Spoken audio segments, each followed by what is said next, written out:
Let's talk about build outs here. So what's usually, Danny, I know this is a very vague and open-ended question, but you buy a 7-unit building. It's got commercial on the bottom. No one's lived there for 2 years. You're trying to rent it out. How do you usually go about that? You usually look to get a tenant and then, hey, we pay X amount for the build out. Do you vanilla box it on the front end to try to make it more attractive? And both of you guys, both of you have more experience than I do. And I'm fumbling through one of these right now. So just curious to the thoughts there, because I think there was a lot of people in those boats where they wouldn't even know where to start, or what's even like fair pricing. How do you figure that out into the lease? Yeah, so it's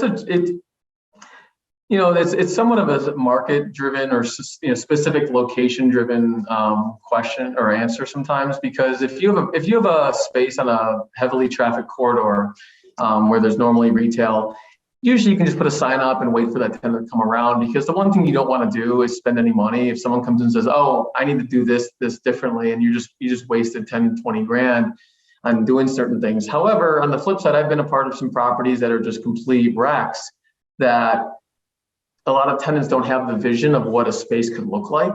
So you're almost better off going into what we would call vanilla boxing, which is basically a core dark, or even a warm shell where you include like the HVAC and the heat, the heating of the space or plumbing.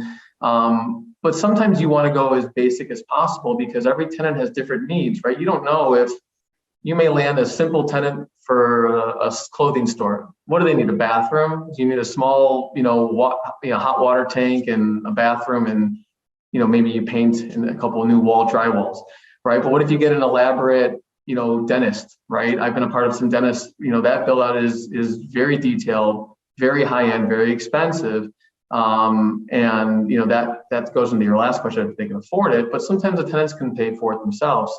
But the key is, if you spend too much money up front, that ends up being a waste and you got to take it out again. We don't see a point in doing that. It all depends on really where it's at and the condition of the space when you acquire it or when you have it.